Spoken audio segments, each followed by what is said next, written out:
Hello അസ്സലാമു അലൈക്കും. ഷിൻസിസ് വ്ളോഗിലെ പുതിയൊരു വീഡിയോയിലേക്ക് എല്ലാവർക്കും സ്വാഗതം. എല്ലാവരും സുഖമായിരിക്കുന്നുണ്ടല്ലോ? അൽഹംദുലില്ലാ, ഞങ്ങളും ഇവിടെ സുഖമായിരിക്കുന്നു കേട്ടോ. ഇന്ന് ഞാൻ വന്നിട്ടുള്ളത് ഒരു നെയ്ച്ചോറിൻ്റെ റെസിപ്പി ആയിട്ടാണ്. അപ്പോൾ നമുക്ക് സാധാരണ നെയ്ച്ചോറ് ഉണ്ടാക്കുന്നത് പോലെ അല്ലാത്ത രീതിയിലുള്ള ഒരു വ്യത്യസ്തമായിട്ടുള്ള ഒരു രീതിയിലുള്ള നെയ്ച്ചോറാണ് കേട്ടോ. അപ്പോൾ ഇതിൻ്റെ ടേസ്റ്റ് എന്ന് പറയുന്നത് നമ്മൾ സാധാരണ നെയ്ച്ചോറ് പോലെ അല്ല കേട്ടോ.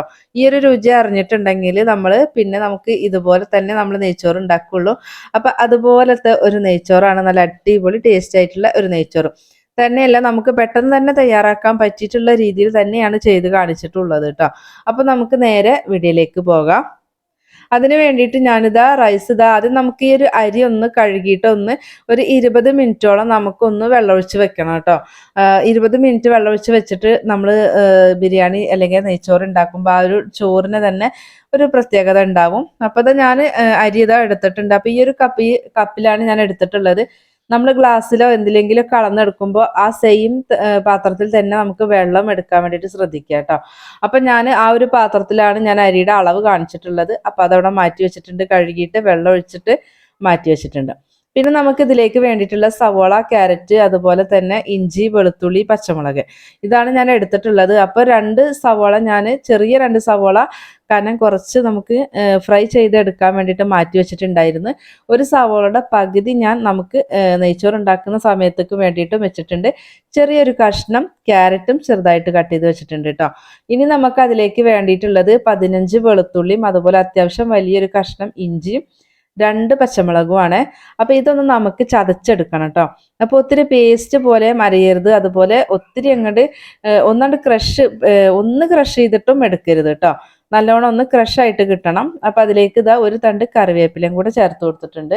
അപ്പോൾ ഇതെല്ലാം കൂടിയിട്ട് നമുക്ക് ഒന്ന് ചതച്ചതുപോലെ ഒന്ന് എടുക്കാം കേട്ടോ. അപ്പോൾ നമ്മൾ ഇഞ്ചി, വെളുത്തുള്ളി, പച്ചമുളകും കറിവേപ്പിലയും കൂടിയിട്ട് ഒന്ന് ക്രഷ് ചെയ്ത് എടുത്തിട്ടുണ്ട്. കണ്ടല്ലോ, ഇതുപോലെയാണ് നമുക്ക് കിട്ടേണ്ടത് കേട്ടോ. വല്ലാണ്ട് അരഞ്ഞും പോയിട്ടില്ല, വലിയ വലിയ പീസായിട്ട് കിടക്കുന്നുമില്ല. അപ്പോൾ ഈ ഒരു രീതിക്ക് വേണം കേട്ടോ. അപ്പോൾ വെളുത്തുള്ളി ഒരു 15 എണ്ണം ഞാൻ എടുത്തിട്ടുണ്ട്.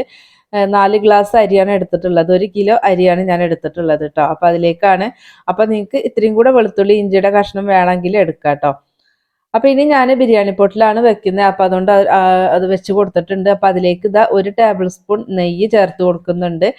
അപ്പോൾ നിങ്ങൾക്കിത് വെറും വെളിച്ചെണ്ണയിൽ മാത്രമായിട്ടും ചെയ്യാം, അല്ലെങ്കിൽ നെയ്യിൽ മാത്രം ചെയ്യാം കേട്ടോ.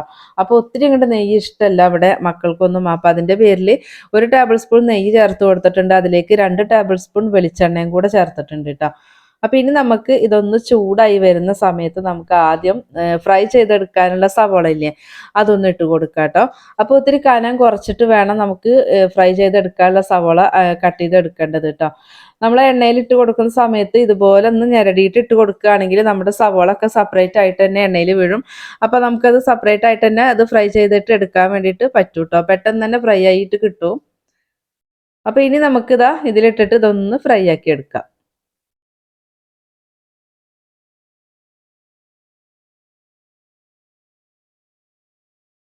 അപ്പോൾ ഉള്ളിയൊക്കെ നന്നായി പൊരിച്ചെടുത്തിട്ടുണ്ട്. അപ്പോൾ ഇനി നമുക്കിത് എണ്ണയിൽ നിന്ന് മാറ്റാം.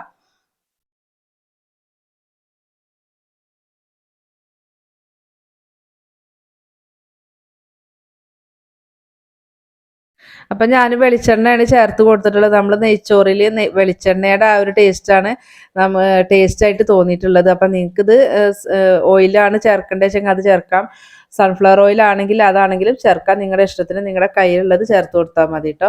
അപ്പോൾ ആ എണ്ണയിലേക്ക് നമുക്ക് ഇത്തിരി കാഷ്യൂ മുന്തിരിയൊക്കെ ഒന്ന് റോസ്റ്റ് ചെയ്തിട്ട് എടുക്കാം കേട്ടോ. അപ്പോൾ ആദ്യം ഞാനിത് കാഷ്യൂ ഇട്ട് കൊടുക്കുന്നുണ്ട്. അപ്പോൾ ഇതിൻ്റെ അളവും കാര്യങ്ങളൊന്നും ഇല്ല. അപ്പോൾ നിങ്ങൾക്ക് കൂടുതൽ വേണമെങ്കിൽ കൂടുതൽ എടുക്കാം. ചേർക്കാൻ താല്പര്യമില്ലെങ്കിൽ ചേർക്കേണ്ട ആവശ്യമില്ല. അപ്പോൾ അതൊന്ന് എണ്ണയിൽ നിന്ന് നമുക്ക് മാറ്റി കൊടുക്കാം. ഇനി നമുക്ക് ആ മുന്തിരിയും കൂടെ ഒന്ന് റോസ്റ്റ് ചെയ്തെടുക്കാം കേട്ടോ. അപ്പോൾ അതും കൂടി മാറ്റിയിട്ടുണ്ട്. ഇനി നമുക്ക് ആ ഒരു എണ്ണയിലേക്ക് തന്നെ നമുക്ക് ഒരു 2-3 കഷ്ണം പട്ട, ഒരു 10 കുരുമുളക്, 4 ഗ്രാമ്പ്, 4 ഏലക്ക, അതുപോലെ തന്നെ 1 ടീസ്പൂൺ വലിയ ജീരകം, ഇതാണ് ഞാൻ എടുത്തിട്ടുള്ളത് കേട്ടോ. അപ്പോൾ ഇതെല്ലാം നമുക്ക് ആ ഒരു നെയ്യും എണ്ണയില്ലേ അതിലേക്ക് ചേർത്ത് കൊടുക്കുകയാണ്. നിങ്ങൾക്ക് അതിൽ എണ്ണയുടെ കുറവ് തോന്നുന്നുണ്ടെങ്കിൽ ഇത്തിരി വെളിച്ചെണ്ണയും കൂടെ ഒഴിച്ചു കൊടുക്കുക. നെയ്യാണ് താല്പര്യമെങ്കിൽ നെയ്യ് ചേർത്ത് കൊടുത്താൽ മതി. അപ്പോൾ അതൊന്നും നമ്മൾ ഇട്ട് കൊടുത്തിട്ട് അതൊന്ന് ചൂടായി വരുന്ന സമയത്ത് നമുക്ക് സവോള ചേർത്ത് കൊടുക്കുക. അപ്പോൾ ഒരു ചെറിയൊരു സവോളയുടെ പകുതി മാത്രം ഞാൻ എടുത്തിട്ടുള്ളൂ കേട്ടോ. നമുക്കിത് ചോറിന് വേണ്ടിയിട്ടുള്ളതാണ്. അപ്പോൾ ഇതൊന്ന് നമുക്കൊന്ന് വഴറ്റിയെടുക്കാം. മൂപ്പിച്ചെടുക്കേണ്ട കാര്യമില്ല കേട്ടോ, ഒന്ന് വഴറ്റിയെടുത്താൽ മതി. സവോള ആദ്യം ചെറുതായിട്ടൊന്ന് വഴറ്റി കൊടുത്തിട്ടുണ്ട്. അതിലേക്ക് നമ്മൾ കട്ട് ചെയ്ത് വെച്ചിട്ടുള്ള ക്യാരറ്റ് ഇട്ട് കൊടുക്കുന്നുണ്ട്.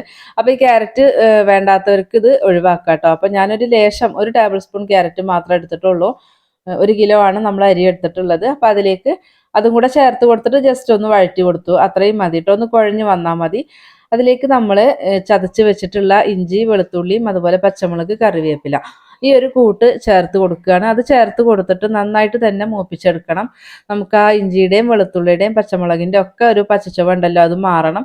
വെളുത്തുള്ളിയുടെയും ഇഞ്ചിയുടെയും ഒക്കെ ഒരു പച്ചക്കുത്തൽ മാറിക്കിട്ടണം. അപ്പോൾ ആ എണ്ണയിൽ ഇട്ടിട്ട് നന്നായിട്ട് ഒന്ന് മൂപ്പിച്ച് എടുക്കാം കേട്ടോ. കണ്ടോ, ഇതുപോലെ ഒന്ന് എടുത്തിട്ടുണ്ട്. ഇനി ഞാനിതിലേക്ക് ഒരു ലീഫ് ഇട്ട് കൊടുക്കുന്നുണ്ട് കേട്ടോ. അപ്പോൾ അത് വഴറ്റി കൊടുക്കുന്ന സമയത്ത് ഇടണം നിർബന്ധമില്ല. ഇനിയിപ്പോൾ നിങ്ങൾ വെള്ളം ഒഴിച്ചിട്ടാണെങ്കിലും ആ ലീഫ് ഇട്ട് കൊടുത്താൽ മതി കേട്ടോ. അപ്പോൾ നമ്മൾ ഈ ഒരു പാത്രത്തിലാണ് അളവ് ഞാൻ കാണിച്ചിട്ടുള്ളത്. ഒരു പാത്രം അരിയാണ് ഞാൻ എടുത്തിട്ടുള്ളത്. അപ്പോൾ 1.5 പാത്രം വെള്ളമാണ് വേണ്ടത് കേട്ടോ. അപ്പോൾ ആദ്യം ഞാനിതാ ഒരു പാത്രം വെള്ളം ഒഴിച്ച് കൊടുക്കുന്നുണ്ട്. അപ്പോൾ ഞാൻ ഒഴിച്ച് കൊടുക്കുന്നത് സാധാരണ പച്ചവെള്ളമാണ്. അപ്പോൾ നിങ്ങൾ മുന്നേ വെള്ളം ചൂടാക്കി വെച്ചിട്ടുണ്ടെങ്കിൽ ആ വെള്ളം ചേർത്ത് കൊടുത്താലും മതി കേട്ടോ. അപ്പോൾ 1 കപ്പിന് 1.5 കപ്പ് എന്ന അളവിലാണ് ഞാൻ വെള്ളം ഒഴിച്ചു കൊടുത്തിട്ടുള്ളത്. കാരണം നമ്മൾ 20 മിനിറ്റോളം നമുക്ക് അരി നമ്മളൊന്ന് കുതിർത്ത് നമുക്ക് വാർത്ത് വെച്ചിട്ടുണ്ട്. അപ്പോൾ അതിലേക്ക് ആവശ്യമായിട്ടുള്ള ഉപ്പ് ചേർത്ത് കൊടുത്തിട്ടുണ്ട്. ഒരിത്തിരി മല്ലിയിലയും പുതിനയിലയും കൂടിയിട്ടുള്ളത് ഒന്ന് ചെറുതായിട്ട് കട്ട് ചെയ്തിട്ട് അതും കൂടെ ആ വെള്ളത്തിൽ ചേർത്ത് കൊടുത്തിട്ടുണ്ട് കേട്ടോ. അപ്പോൾ ആദ്യം നമുക്ക് ആ വെള്ളം നന്നായിട്ടൊന്ന് തിളച്ച് വന്നോട്ടെ. അപ്പോൾ നിങ്ങൾ ചൂടുള്ള വെള്ളം തിളച്ച വെള്ളം ഒഴിച്ച് കൊടുക്കുന്ന വെച്ചെങ്കിൽ നമുക്ക് പെട്ടെന്ന് തന്നെ അരിയും ഇട്ട് കൊടുക്കാൻ വേണ്ടിയിട്ട് പറ്റും കേട്ടോ. അപ്പോൾ വെള്ളം തിളച്ച് വരുന്ന സമയത്ത് നമ്മൾ വാർത്ത് വെച്ചിട്ടുള്ള അരി ചേർത്ത് കൊടുക്കുക കേട്ടോ. അരിയിലൊന്നും ഒട്ടും വെള്ളം ഉണ്ടാവണ്ട. അപ്പോൾ നമുക്ക് ഈ നമ്മൾ ചേർത്ത വെള്ളത്തിൻ്റെ അളവൊക്കെ കൂടിപ്പോകും. അപ്പോൾ നമ്മുടെ ചോറും നല്ല കറക്റ്റായിട്ട് നമുക്ക് കിട്ടില്ല കേട്ടോ. അപ്പോൾ അരിയിലെ വെള്ളം എല്ലാം വാർത്തെടുത്തിട്ടുണ്ട്. അതിന് ശേഷമാണ് നമ്മൾ അരിയിൽ വെള്ളത്തിൽ ഇട്ട് കൊടുത്തത് കേട്ടോ. അപ്പോൾ ഇനി നമുക്ക് നന്നായിട്ടൊന്ന് മിക്സ് ചെയ്ത് കൊടുക്കുക. അതിന് ശേഷം ഈ വെള്ളം അതുപോലെ ഈ അരിയും കൂടിയിട്ട് നന്നായിട്ടൊന്ന് തിളച്ചോട്ടെ കേട്ടോ. ഇപ്പോൾ നമ്മുടെ ഗ്യാസ് ഹൈ ഫ്ലെയിമിൽ തന്നെയാണ് ഇരിക്കുന്നത് കേട്ടോ. അപ്പോൾ ഹൈ ഫ്ലെയിമിൽ വെച്ചിട്ട് തന്നെ നന്നായിട്ടൊരു തിളക്കുന്നത് വരെ ഒന്ന് മൂടി വെച്ച് കൊടുക്കുകയാണ്. ഇപ്പം നമ്മൾ ഇട്ട് കൊടുത്ത ചോറും വെള്ളവും അരിയും ഒക്കെ നന്നായിട്ട് ഒന്ന് തിളച്ച് വന്നിട്ടുണ്ട്. ഇനി നമുക്കിത് ഒന്നും കൂടെ ഒന്ന് മിക്സ് ചെയ്ത് കൊടുക്കുക. അതിന് ശേഷം നമുക്ക് ഏറ്റവും ലോ ഫ്ലെയിമിലിട്ടിട്ട് വേണം വേവിച്ചെടുക്കാൻ വേണ്ടിയിട്ട് കേട്ടോ. അപ്പോൾ നമുക്കിത് ഒന്നും കൂടെ മൂടി വെച്ചിട്ടുണ്ട്. ഇനി ഏറ്റവും ലോ ഫ്ലെയിമിൽ ഇട്ട് കൊടുക്കുക. അതിനുശേഷം നമുക്ക് ഒരു മിനിറ്റോ 2 മിനിറ്റോ കഴിയുമ്പോൾ ഇടയ്ക്കിടയ്ക്കൊന്ന് തുറന്നിട്ട് ഇളക്കി കൊടുക്കണം കേട്ടോ. അപ്പോൾ നിങ്ങളിത് പ്രഷർ കുക്കറിലാണ് ചെയ്യുന്നത് വെച്ചെങ്കിൽ ഒറ്റ വിസിൽ മതി. ഹൈ ഫ്ലെയിമിൽ ഒറ്റ വിസിൽ അടിച്ചിട്ടുണ്ടെങ്കിൽ ഫ്ലെയിം ഓഫ് ചെയ്തിട്ട് ബാക്കി ആ ഒരു ആവി കളയരുത് കേട്ടോ കുക്കറിലെ. അപ്പോൾ അതങ്ങനെ മൂടി വെച്ചിട്ട് തനിയെ അതിലെ പ്രഷറെല്ലാം പോകുന്നത് വരെ വെച്ചാൽ മതി കേട്ടോ. അപ്പോഴത്തേക്കും നമ്മുടെ റൈസ് സൂപ്പറായിട്ട് കിട്ടും കേട്ടോ.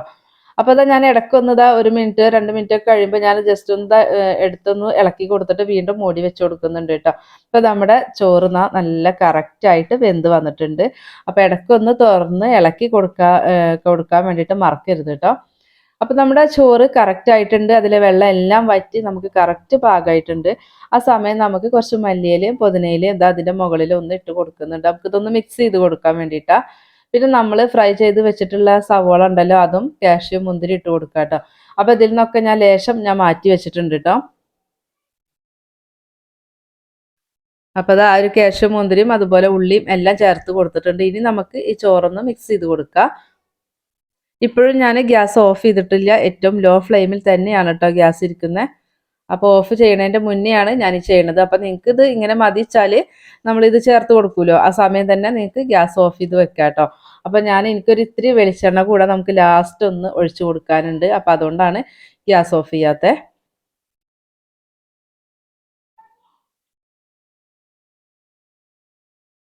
അപ്പോൾ അതെല്ലാം ചേർത്തിട്ട് നമുക്ക് ഈ ഒരു ചോറ് നന്നായിട്ട് മിക്സ് ചെയ്ത് കൊടുത്തിട്ടുണ്ട് കേട്ടോ. നമ്മൾ ആ പൊരിച്ചിട്ടുള്ള ഉള്ളിയും അതുപോലെ കാഷ്യും മുന്തിരിയും ഒക്കെ ചേർത്തിട്ടുണ്ടല്ലോ. അപ്പോൾ ആ ഉള്ളിയും ഒക്കെ ഒന്ന് എല്ലായിടത്തും ഒന്ന് നമ്മുടെ ചോറിൽ നന്നായിട്ട് ഒന്ന് മിക്സ് ആയിക്കോട്ടെ. അപ്പോൾ ആ രീതിയിൽ ഒന്ന് ഇളക്കി കൊടുക്കുക. 1 ടീസ്പൂൺ വെളിച്ചെണ്ണ ഞാൻ ലാസ്റ്റ് ഒന്ന് ഒഴിച്ചു കൊടുത്തിട്ട് ഒന്ന് ചുറ്റിച്ചു കൊടുത്തിട്ടുണ്ട്. അതിനുശേഷം ഞാൻ ഒരു 2-3 സെക്കൻഡ് ഞാൻ ഒന്ന് മൂടി വെച്ച് കൊടുക്കുന്നുണ്ട് കേട്ടോ. കണ്ടോ, ഏറ്റവും ലോ ഫ്ലെയിമിൽ തന്നെയാണ്, ഞാൻ ഓഫ് ചെയ്തിട്ടില്ല. 2-3 സെക്കൻഡ് മതി. ഇപ്പോൾ ഇത് 2-3 സെക്കൻഡ് കഴിഞ്ഞിട്ടുണ്ട്. അതിനുശേഷം നമുക്ക് ചോറ് നന്നായിട്ടൊന്ന് മിക്സ് ചെയ്ത് കൊടുക്കുക. നമ്മൾ ഇത്രയൊക്കെ മിക്സ് ചെയ്തിട്ടും നമ്മുടെ ചോറ് ഉടഞ്ഞു പോവുകയോ ഒന്നും ചെയ്തിട്ടില്ല. അതുപോലെ നന്നായിട്ട് നമുക്ക് കറക്റ്റ് പാകമായിട്ടും വെന്ത് കിട്ടിയിട്ടുണ്ട്. അപ്പോൾ ഇനി ഞാനിതാ ഗ്യാസ് ഓഫ് ചെയ്യാണ്. ഒരു 2 മിനിറ്റ് അവിടെ ഇരുന്നതിൻ്റെ ശേഷം നമുക്ക് ചോറ് വിളമ്പാട്ടോ. അപ്പം ഞാനിതൊരു പാത്രത്തിലേക്ക് വിളമ്പുന്നുണ്ട്. അപ്പം നിങ്ങൾക്ക് ഇത് മനസ്സിലാവുണ്ടാവും നമ്മുടെ ചോറ് ഒട്ടും ഇങ്ങനെ ഒന്നിൻ്റെ മുകളിൽ ഒട്ടിപ്പിടിച്ചിട്ടോ കട്ട പിടിച്ചിട്ടോ ഒന്നുമില്ല, നല്ല കറക്റ്റായിട്ടുള്ള വേവാണ് നമുക്ക് കിട്ടിയിട്ടുള്ളത് കേട്ടോ. അപ്പം നിങ്ങൾക്ക് ഒന്നും കൂടെ ഒക്കെ വെന്ത് കിട്ടണം എന്നുള്ള രീതിയിലാണ് ചിലർക്ക് നെയ്ച്ചോറ് കഴിക്കുമ്പോൾ കുറച്ച് നല്ലോണം വെന്ത് കിട്ടണം എന്നുണ്ട്. അപ്പം അവർ ഒരു 2 ഗ്ലാസ് വെള്ളം ഒഴിച്ച് കൊടുത്താൽ മതി. 1 ഗ്ലാസ് അരിക്ക് 2 ഗ്ലാസ് വെള്ളം എടുത്താൽ മതി കേട്ടോ. അപ്പം നമ്മുടെ നെയ്ച്ചോറ് റെഡി ആയിട്ടുണ്ട്. അപ്പം എല്ലാവരും ഒന്ന് ട്രൈ ആക്കി നോക്കുക. നമ്മുടെ വീഡിയോസ് കാണുന്ന പുതുതായിട്ടുള്ള കൂട്ടുകാർ പ്ലീസ് ഒന്ന് സബ്സ്ക്രൈബ് ചെയ്തിട്ട് സപ്പോർട്ട് ചെയ്യണം കേട്ടോ. വീഡിയോസ് കണ്ടുകൊണ്ടിരിക്കുമ്പോൾ ഒന്ന് ലൈക്ക് അടിക്കാൻ വേണ്ടിയിട്ട് മറന്നു പോവല്ലേ. ഇൻഷാ അല്ലാഹ് നമുക്ക് മറ്റൊരു വീഡിയോ ആയിട്ട് വീണ്ടും വരാം. അസ്സലാമു അലൈക്കും.